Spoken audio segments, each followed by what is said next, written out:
What's up, everybody? Welcome back to the channel. I am Jess. You are watching Keto Rewind. Welcome, welcome, welcome. Thank you for clicking on today's video. So what I have for you today, I'm going to announce the Rewind 90-day challenge that we're going to be doing starting January 1st. It is a 90-day challenge, and I am showing you what I'm doing because I'm not yet where I want to be. But this is what I'm going to be doing going forward, and I would love you guys to join in with me or just cheer me on. So if you're new here, you probably have seen I do monthly weight loss challenges. It's something different every month. I usually tackle something that I've been working on, and that's kind of like the rhyme or reason of why I do what I do, and plus it keeps the journey interesting. I have 130 pounds to lose. It's not something you're going to lose overnight. I've gotten myself down to 130 pounds, lost, and then gained 30 back. So if you want to hear about all that, you can watch all of my previous videos. That's not what this video is about. This video is about what basically derailed me for the past year. So I went through, I had a heart-to-heart with myself, and I was like, what is going on here? What is holding me back? So I made this challenge based off of two things that I was doing wrong. And the first one would be extreme restriction and inconsistency.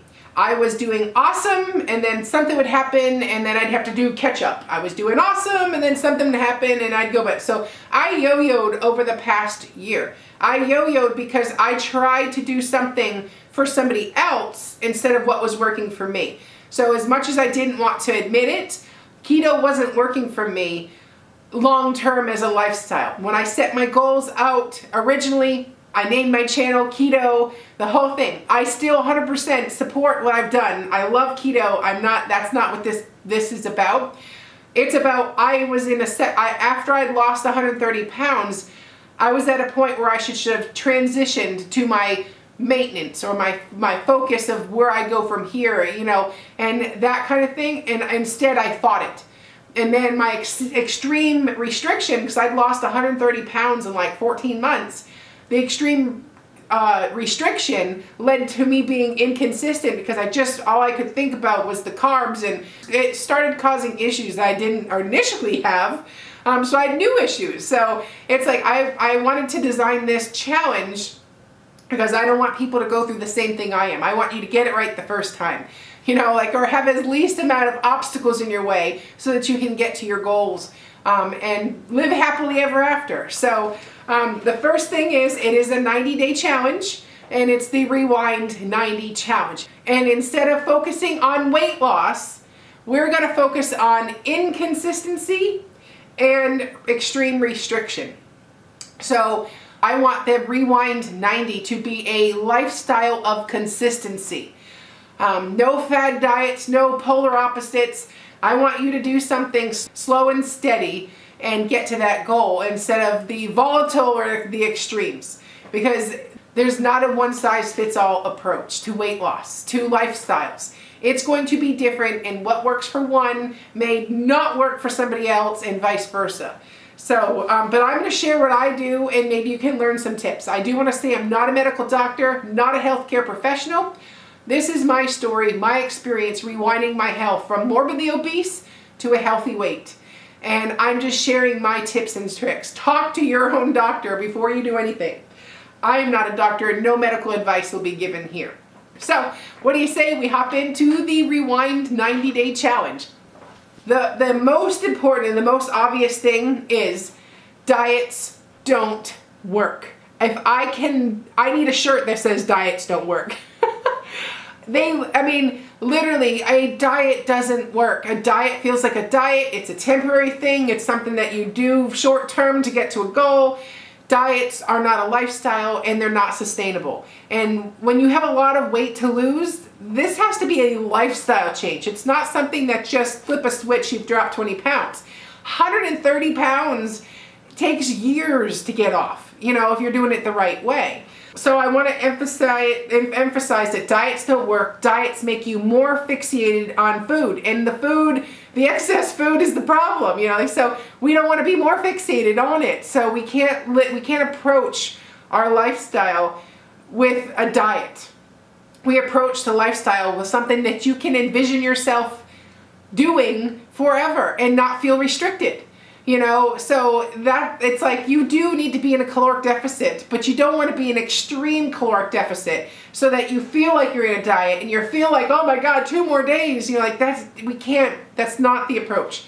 So, and also it needs to be within a lifestyle that you can feel comfortable in where you don't feel restricted.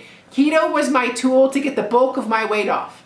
But as I've transitioned into the last leg of my journey, that excessive restriction on the carbs was not working for me anymore. It was making me yo-yo. It was making me do crazy things. Like I just couldn't do it anymore. So the solution for me was to add some of those carbs back in and move to a low carb approach. And that has made a world of a difference.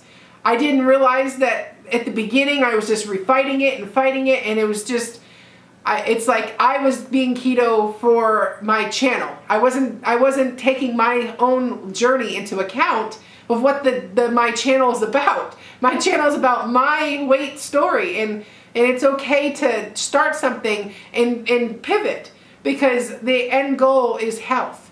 And it doesn't matter how you do it, just do something that's healthy and sustainable that doesn't feel like a diet. So I don't feel bad admitting I'm now low carb and on a keto channel.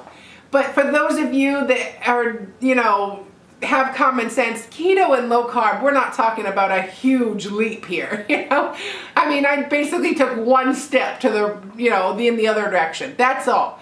And a lot of the recipes that I still are going to be eating are going to be keto. I just get to have a little bit more.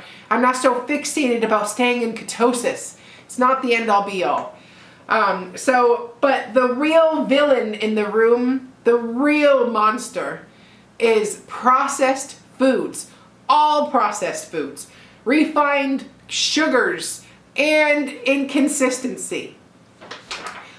Sugar in itself isn't the problem. Having sugar, humongous amounts of sugar is the problem. It's obvious, but it's not, and it sucks. And when you make slow and steady progress and you see your body changing and you're finding the new you, and it's amazing. The transformation that takes place is so priceless. And I'm excited for you guys to go through it, because it changed my life forever. When I got my health under control, my life has never been the same. And then also extreme weight loss, typically, if you're doing a fad diet, you're doing something that's just like, come on now, why are we doing cabbage? Or why, when you're doing an extreme fad diet, you may get excellent results short term, but that weight is not only going to come back, but it's probably going to come back tenfold, So excessive extremes don't work. The answer is clearly in the middle here, the balance.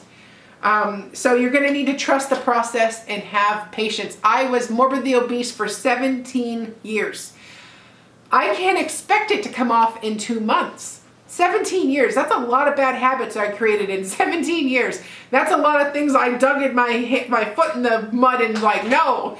I have to overcome those things, and they're not going to just change just like that. It's something you work at and you chip away at every single day. And that slow and steady progress means you're going to be able to keep the weight off after you get to your goal.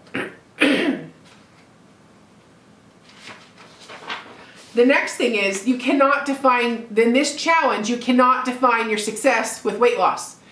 Kudos to you if you lose weight. If you do this challenge, you're going to lose weight. But this challenge isn't about weight loss. This challenge is about being consistent and choosing a lifestyle that does not feel like a diet, that feels good. That's what this challenge is about. And when you get those 2 things under control, you're going to have awesome results. But you cannot expect to say, I need to lose 40 pounds by my son's wedding in 3 months. Well, good luck with that. That weight will not only come off, but it's going to come off tenfold, and you're just going to be an even bigger hot mess by the time that wedding comes around. That is so crazy to talk like that. If you want to lose weight, great. But don't set a certain date to be done by, or have to have it done by, you know, or define your success, whether you hit that goal or not. It's like, that is just a recipe for disaster. Instead, why don't you say, I want to be consistent by what comes after March? April 1st, I want to be consistent. That is a realistic goal. That's what this goal is about. I want to be consistently showing up every day, doing what I need to do, move my body by April 1st. That I want that date, my target date. I need to have that set in stone by then. You know, like that, those goals that you want to have achieved by a certain date, not weight loss. And then also, don't come to me expecting me to fix you. I can't fix you. I can't even fix me.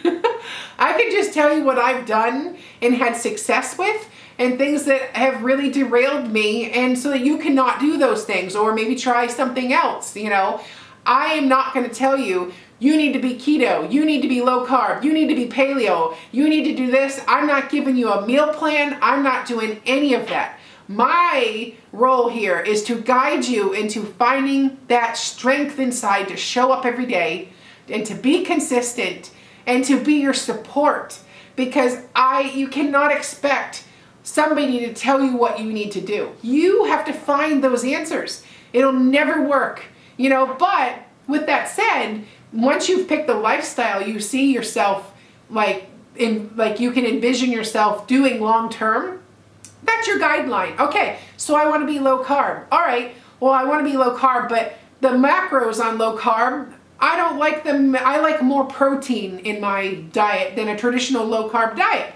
So I'm going to tweak that to work for me. You know, so you can use the lifestyles that are available, like keto, low carb, you know, whatever, the fasting, intermittent fasting. You can tweak those to work for you. Like, I never did a full fat keto. I was morbidly obese. There was no point in eating excess fat. I had excess fat in my body. So I chose a much less fat option for keto, and that worked for me. Other people ate so many fat bombs and all that stuff and lost as much weight as me. But at the end of the day, you've got to do what works for you. So I can't tell you what to do. You have to test out all these things and find, oh, I really like this, or, oh, not for me. You know, like that kind of thing.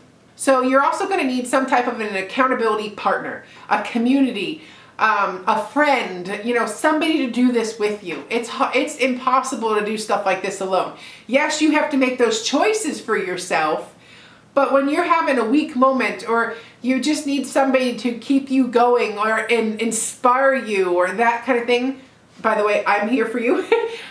You need that type of help, you know, so a community with like-minded people going through the same thing. You can't go talk to somebody who's never had an obesity problem in their life and try to bounce ideas off of them. Like, you got to find somebody that's in the trenches with you, somebody that's going to be there and gets it, and, you know, or has done it already that can help you, that kind of thing. So you need somebody that's there to support you. I'm glad to help when it comes to that. I get it. I was morbidly obese. I'm not somebody who is this big around and is giving you advice on obesity. Like, I was obese. I wasn't obese because I got pregnant. I was obese for 17 years. I get it. I know where you're coming from. I know what you're struggling with. I was there. I still am there. I'm with you. So pay attention to who you're getting your advice to as well.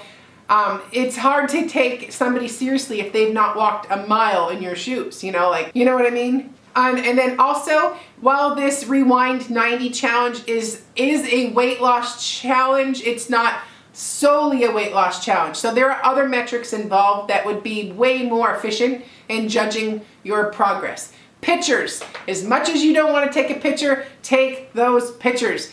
My pictures are horrendous. I tried good angles in these pictures to show, and it still doesn't really showcase how big I really was unless you use the tape measure where my hips were 60 inches around, you know, but take the pictures and don't make good angles. These pictures will show you how far you've come. There are going to be moments where you just don't want to do it anymore, and you can look at an old picture and be like, wow, that's where I would get, if I stop doing what I'm doing, I'm going to go back to that.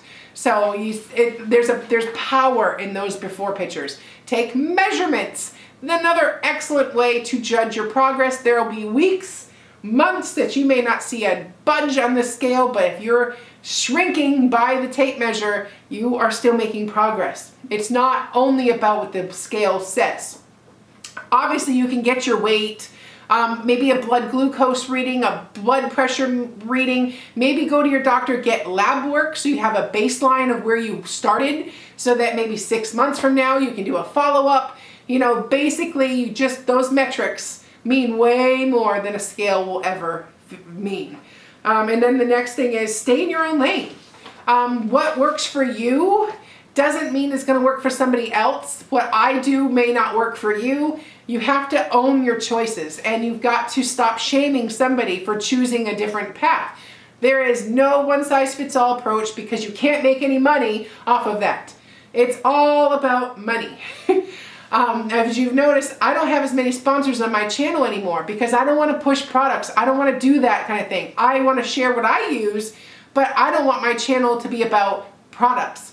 So it's something that maybe you've noticed, maybe you haven't, but I feel like there's no one-size-fits-all approach, and I just feel like you have to do what works for you, and you have to be okay with that, and stop shaming somebody who might choose different. Because at the end of the day, what matters?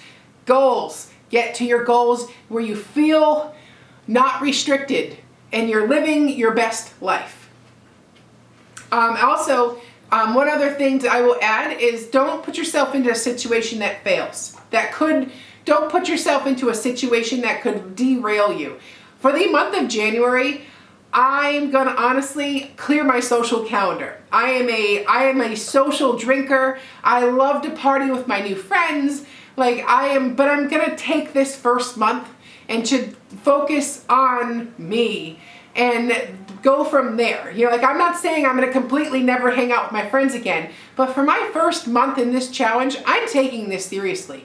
I want to get to my goal. And if that means I can't go party on a couple of the weekends, that's okay. My friends will still be there when I'm done, you know? So I will, and going along those lines, I'm not saying completely forget all your friends, but if you can avoid maybe a couple times going out to eat, try that. You know, eat at home. Plan those meals. It's cheaper to eat at home. You have so much more control. You know, put yourself into a situation for success. And also go through your fridge and pantry. Oh my gosh, I will probably be doing a video on my pantry reorganization. It is a nightmare in there, but it's full of stuff that I don't need. It's cluttered and it's just not it's not setting me up for success. So, and that's a huge part. Take away all of that temptation out of sight, out of mind. So in order to not make this video super long, that's the end of part 1. Part 2, to be continued, will be uploaded tomorrow. So don't forget, like and subscribe. I'm Jess, you're watching Keto Rewind. Bye-bye!